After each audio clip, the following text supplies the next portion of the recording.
Day 16. We've gone so long.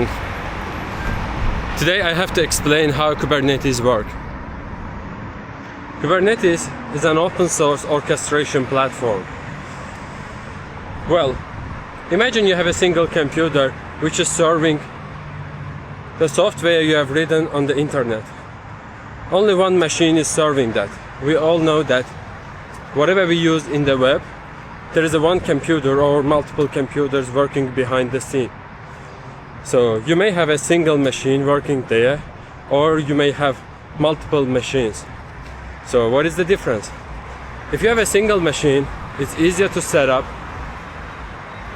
You know everything, all ins and outs of this machine. But it also means it's a single point of failure. If something happens to this machine, electricity goes away, or there is disaster happens, or whatever the reason, so your users are not going to be able to use your service, your web service in this case. So this is what Kubernetes handles.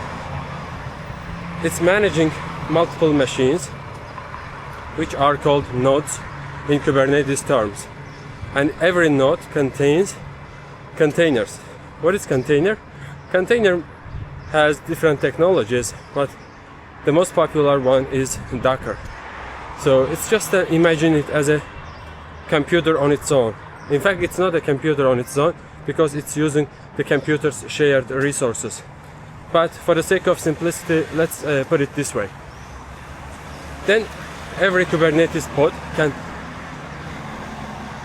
can contain one or more Docker containers. And there is also a different term called image. What is image in this case? In this case, image means a blueprint, which means that a computer, by looking at this blueprint, by looking at this machine, understands how to set up the system. Let's say how much RAM. For the sake of simplicity, I'm saying this way, or where it's gonna start its daemon processes and other stuff. So there's a control plane on Kubernetes which manages all these nodes. So imagine there's a Black Friday. So in this case, you need a lot of machines to catch up with the service, to catch up with the people's orders. So in this case, you need multiple machines to serve the same your website. But let's say you have fixed website machines, like 3 machines or 4, something like that. Normally you don't need them, it's just a waste of resources. But when you have Kubernetes can auto-scale depending on the load on the system, or you can just say that, okay, Black Friday starts at that o'clock, and exactly you put that o'clock, and Kubernetes auto-scales from 1 node to 100 node, or just after Black Friday ends, it's gonna scale down to 1 node or 2 nodes or something like that. And also, if something goes wrong in one of the nodes, Kubernetes automatically will replace that node with a working node, and it's gonna do restart automatically. This is what Kubernetes is. Is Kubernetes bulletproof? No. Is it a silver bullet? Nope. If you need just a small machine, a small website to catch up, you don't need a lot of RPS. So in this case, Kubernetes may be overkill, because in order to maintain Kubernetes itself, you have to spend a lot of resources of your time and your knowledge, skill and other stuff. Yeah, like this. I hope I did a good job. There are lots of different terms to explain Kubernetes. Of course, it's not as simple as I'm talking about it. I do my best to simplify and explain it to someone who is non-technical. Actually, before I filmed this video, I started watching a couple of content related to this topic while I'm in the bus. Yeah, from now on maybe I will talk more about this kind of stuff.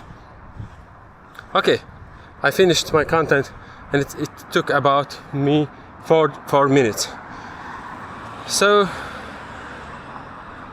if you are working in software industry for a long time, you may or may not use this technology depending on where you have worked.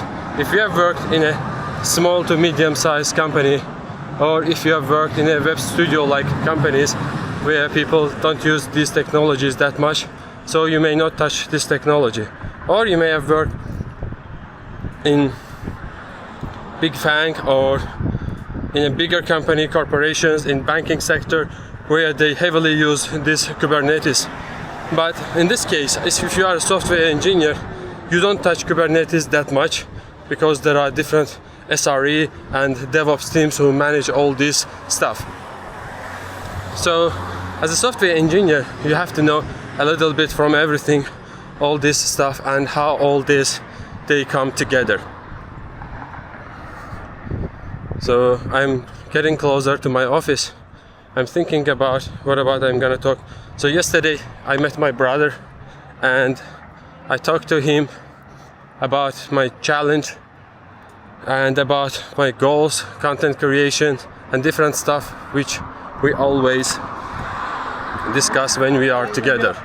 So what is great about my brother is that he listens to you carefully and then takes the things that may work and applies it to its job. And he created his own job other than his 9 to 6 job. He's giving courses to almost 60 people in a row about marketing, digital marketing. So whenever I am saying something that I learned about content creation or just general things that I have heard or learned from somewhere, he immediately took it and applies it and says if it works or not. This is what I like about him, and I'm trying to learn it from him, because knowledge in itself doesn't mean anything.